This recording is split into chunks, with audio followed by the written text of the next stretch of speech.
시속 1200km을 향한 대한민국의 도전 하이퍼튜브. 꿈의 교통에서 국가 미래 전략으로 아진공 튜브 속을 달리는 초고속 캡슐 항국. 이미 1019km/h 축소 시험 성공. 2025년 국가 연구개발 본격화. 2026년에는 국정과제와 연계획, 연구체계 확대. 서울에서 부산까지 20분. 현재의 KTX로는 약 2시간 30분. 안팎에 걸리는 두 도시 사이를 불과 20여 분 만에 연결하는 교통수단이 현실화된다면 대한민국의 국토 공간은 사실상 다시 설계될 수 있다. 이 같은 미래를 목표로 한국이 개발하고 있는 것이 하이퍼튜브다. 하이퍼튜브는 진공에 가까운 아진공 상태의 튜브 안에서 캡슐 형태의 차량을 초고속으로 주행시키는 새로운 교통 시스템이다. 한국철도기술연구원이 제시하는 목표 속도는 시속 1200km 수준이다. 이는 현재 상용 고속철도의 속도 영역을 훨씬 뛰어넘으며 국제선 여객기의 순항 속도와 맞먹거나 이를 넘어서는 수준이다. 핵심은 공기를 없애는 것이다. 열차가 빨라질수록 공기 저항은 급격하게 증가한다. 기존 고속철도가 속도를 높이는 데 한계가 있는 이유 가운데 하나다.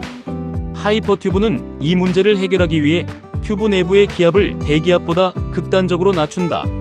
한국철도기술연구원이 사용하는 실험 조건은 약 0.001기압의 아진공 환경이다. 그리고 한국은 이미 이 환경에서 의미 있는 기록을 확보했다. 세계 최초로 시속 1000km 벽을 넘다. 한국철도기술연구원은 2020년 축소형 하이퍼튜브 공력 시험 장치를 이용해 0.001기압의 아진공 상태에서 시속 1019km의 주행 시험에 성공했다. 단순히 빠른 속도를 기록했다는 의미가 아니다. 당시 철도연은 아진공 튜브 내부에서 시속 1000km를 넘는 차량의 주행 특성을 실험적으로 규명했다.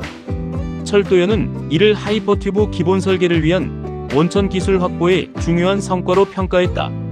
시험 장치는 실제 하이퍼튜브보다 훨씬 작은 축소형이었다. 그러나 차량을 가속시키는 장치와 아진공 튜브, 제동장치 등을 갖추고 실제 하이퍼튜브에서 발생할 수 있는 공력 현상을 연구할 수 있도록 설계됐다. 한국이 하이퍼튜브를 단순한 아이디어 차원이 아니라 실제 실험실에서 움직이는 기술로 끌어올린 순간이었다. 속도만 빠르다고 되는 것이 아니다.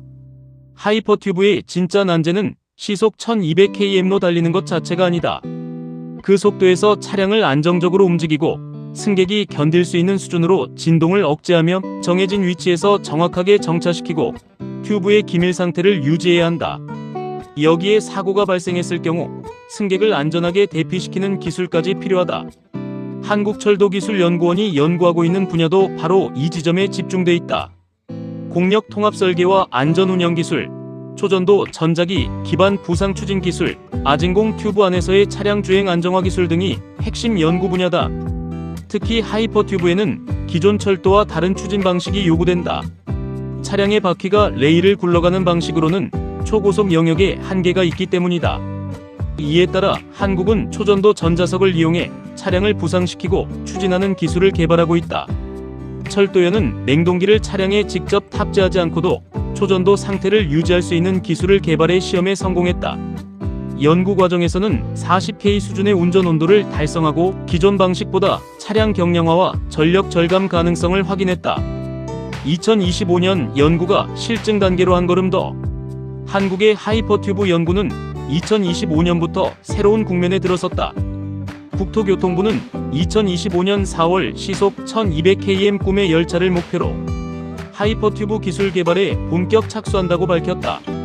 2025년부터 3년간 총 127억 원을 투입해 4개 세부 기술을 개발하고 검증한다는 계획이다. 관련 분야 전문가들로 구성된 태스크포스도 운영하기로 했다. 이는 지금까지 축소형 실험과 핵심 원천 기술 확보에 집중했던 연구가 실제 시스템 구현을 염두에 둔 단계로 이동하고 있다는 의미다. 한국철도기술연구원 역시 2025년 12월 기존 하이퍼튜브 연구실을 부원장 직속의 하이퍼튜브 연구단으로 확대 개편했다. 연구 규모를 키우고 개별 기술을 따로 개발하는 것을 넘어 시스템 통합형 연구 체계를 구축하겠다는 것이다. 2026년 하이퍼튜브는 국가 전략 기술로 2026년 들어 하이퍼튜브 연구는 또 한 단계 확대되고 있다. 한국철도기술연구원은 2026년 2월 연구진이 참여하는 라운드 테이블을 열고 초고속 하이퍼튜브 철도 인프라 핵심 기술 개발의 추진 계획과 기대 효과를 논의했다. 특히 하이퍼튜브가 새 정부의 국정과제와 연계되면서 연구 개발을 어떻게 국가 차원의 미래 교통체계로 발전시킬 것인지가 주요 의제로 떠올랐다. 철도연의 현재 추진 전략에서도 하이퍼튜브는 차세대 시속 400km급 고속열차와 함께 미래철도 수송 능력을 높이는 핵심 기술로 명시돼 있다. 여기서 눈여겨볼 대목이 하나 더 있다. 2026년 철도연은 하이퍼튜브 도입에 따른 국토공간 및 사회경제적 변화까지 연구하기 위한 사업을 발주했다. 이는 하이퍼튜브를 단순한 빠른 열차가 아니라 국토의 공간 구조 자체를 바꿀 수 있는 교통수단으로 바라보기 시작했다는 뜻이다. 서울과 부산이 생활권이 된다면 하이퍼튜브가 상용화될 경우 가장 큰 변화는 속도 자체가 아닐 수 있다. 서울과 부산이 사실상 하나의 생활권으로 묶일 가능성이 있기 때문이다. 현재도 KTX를 통해 전국 주요 도시가 연결돼 있지만 하이퍼튜브가 시속 1000km 이상의 속도로 운행된다면 수도권과 영남권, 호남권 사이의 물리적 거리는 획기적으로 줄어든다. 철도연은 과거부터 하이퍼튜브가 전국을 X자 형태의 초고속 네트워크로 연결할 경우 수도권 집중과 지역 불균형을 완화하고 주요 도시 사이의 통근 생활권 형성에 기여할 수 있을 것으로 전망해왔다. 예를 들어 서울에서 부산까지 20분대 이동이 가능해진다면 부산에서 서울로 출근한다는 현재로서는 비현실적인 개념도 장기적으로는 달라질 수 있다. 기업의 본사와 연구소, 대학, 의료기관, 산업단지의 입지에도 변화가 생길 수 있다. 수도권의 모든 기능이 집중되는 대신 전국 주요 도시가 초고속 교통망을 통해 하나의 거대한 경제권으로 묶일 가능성이 있는 것이다. 그러나 아직 넘어야 할 산은 많다. 하이퍼튜브를 둘러싼 장밋빛 전망만큼 현실적인 과제도 많다. 시속 1200km의 차량을 실제 승객이 이용할 수 있는 수준으로 안정화해야 하고 수백에 달하는 튜브를 아진공 상태로 유지해야 한다. 튜브에 미세한 누설이 발생했을 때 이를 어떻게 감지하고 보수할 것인지도 해결해야 한다. 비상 상황에서 차량을 어떻게 정차시키고 승객을 어떻게 대피시킬 것인지도 기존 철도와는 다른 접근이 필요하다. 무엇보다 경제성이 문제다. 하이퍼튜브는 차량만 개발한다고 끝나는 사업이 아니다. 장거리 튜브 구조물, 정거장, 진공기밀 시스템, 전력 공급, 신호 제어, 안전 시스템 등 거대한 인프라가 함께 구축돼야 한다.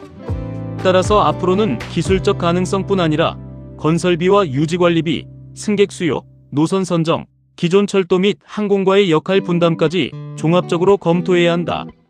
한국철도기술연구원이 2026년 하이퍼튜브 도입에 따른 국토공간 및 사회경제 변화 분석 연구를 추진하고 있는 것도 바로 이러한 이유다.